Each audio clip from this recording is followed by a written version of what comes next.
make the case and have conversations with Democrats and Republicans directly about his hopes and plans for the American Rescue Plan moving forward as quickly as possible. So I think it's clear from his schedule and from his intention, he will not spend too much time watching the proceedings of any time over the course of this week. He will remain closely in touch with Speaker Pelosi, Leader Schumer, a range of officials on the Hill about his plan, and that's exactly what they want him to do, is to remain focused on that. And he will leave the... Hello everybody, welcome back to my channel. Happy Monday and hope all of you are having a great day so far. There's a lot of changes in Congress in regards to our third stimulus check. The progressives, like Representative Alexandria Ocasio-Cortez, are now calling for a $2,000 stimulus check. They say that Joe Biden's $1,400 payments are not enough, and they must be increased to $2,000.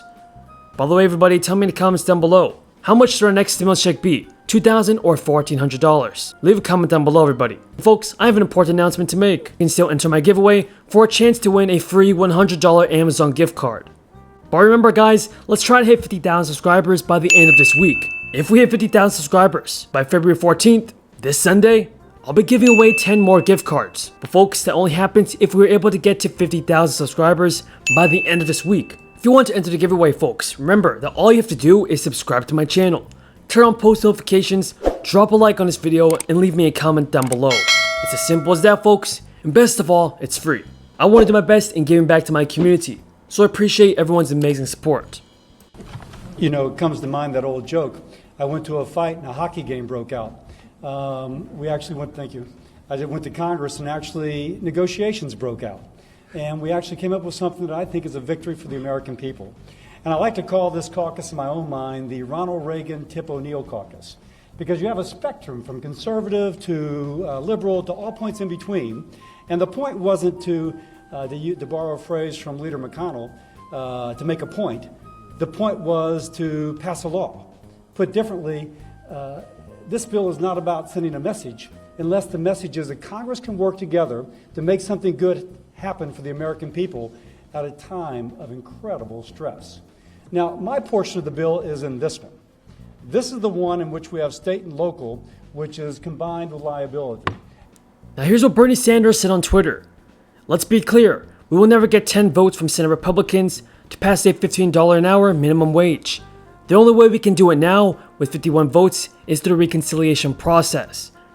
He also wrote, it is absurd that some Democrats think that we should tell a worker making $52,000 a year that they are too rich and cannot get the full benefits of $2,000 that we promised. It makes no sense to me, nor do I think it makes sense to the American people. Bernie Sanders, guys, if you didn't know, is trying to approve a $2,000 stimulus check, and wants those that are earning more than $50,000 a year to receive a third stimulus payment. And hopefully, folks, it happens. Because I think that if you received a first stimulus check and a second stimulus check under the last administration, they should definitely receive a third stimulus check under Joe Biden's plan.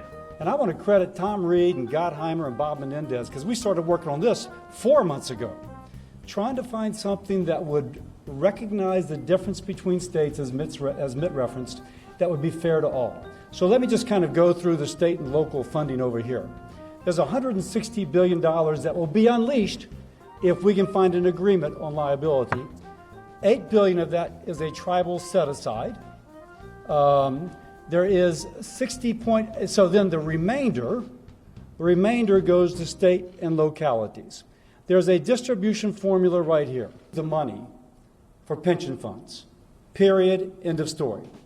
They cannot put more into their pension fund than they did in a previous year.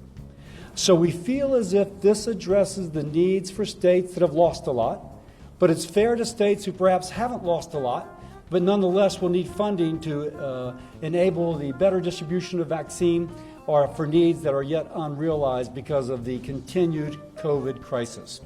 I'll just say, again, to Gottheimer, Reed, Menendez, but to all that have been involved in this, a lot of viewpoints have gone into state and local funding. Friday's passage of the budget resolution in the Senate means that most other Americans can expect a deposit in their bank accounts, and that's a good thing. And Democrats will also push the bill through on the partisan basis, even if they cannot count on any GOP support. Now the next steps involve actually drafting a bill to put on Joe Biden's desk and allow him to sign it into legislative form. As long as Democrats can get votes from all members of their caucus, it will soon make its way to the president's desk for his signature. Who is tracking this for us in DC? And Jess, this report just released at the top of the hour right now. We should point out a $54 billion is cumulative deficit over the next 10 years. Exactly. And this report also found that 1.4 million jobs will be lost by 2025 when the minimum wage actually goes up to $15 an hour. That's a little bit more than what the CBO predicted last time. The CBO also says that raising the minimum wage would lift 900,000 people out of poverty. That number is a little bit lower than the previous report. 17 million people would see their wages go up, according to this report. And as you mentioned, the deficit would grow by $54 billion over the course of 10 years. This report is assuming that this bill, the Raise the Wage Act, does go into effect at the end of March. So that's the timeline that they're looking at as they're considering all of these things. The CBO also says that federal revenues would rise, but federal spending would also increase. But the first $1,200 checks we went to every inmate in the United States. And I'm thinking, that can't be right. And I'm told it was a drafting error. Well, then we sent out the last checks. And I said, we got to stop this. And I was told that there were those who wished that those checks go to inmates. When my constituents hear about that, they think it's a total example of how Congress is incontinent in spending money. Now, prisoners do not contribute to the tax base. Taxpayers are already paying the entirety of their care, and they cannot reasonably stimulate the economy, and still they are eligible for stimulus checks. The Senate will be in order. I argue that all spending on COVID relief must be targeted towards real needs. On Friday, two House members, Lisa Blunt Rochester of Delaware and Republican David McKinley of West Virginia, proposed a standalone and bipartisan stimulus check bill, as both sides of the political aisle continue to battle over the relief package. McKinley said, and I quote, "By providing a third round of individual relief, millions of Americans will receive the help they need. As Congress continues to negotiate additional stimulus relief measures, we must prioritize family-focused direct assistance to those who need it the most." Every American family must balance their own family budget. Voters wonder why Congress never balances its budget. The Democrat budget before us will add $15 trillion in debt over the next decade.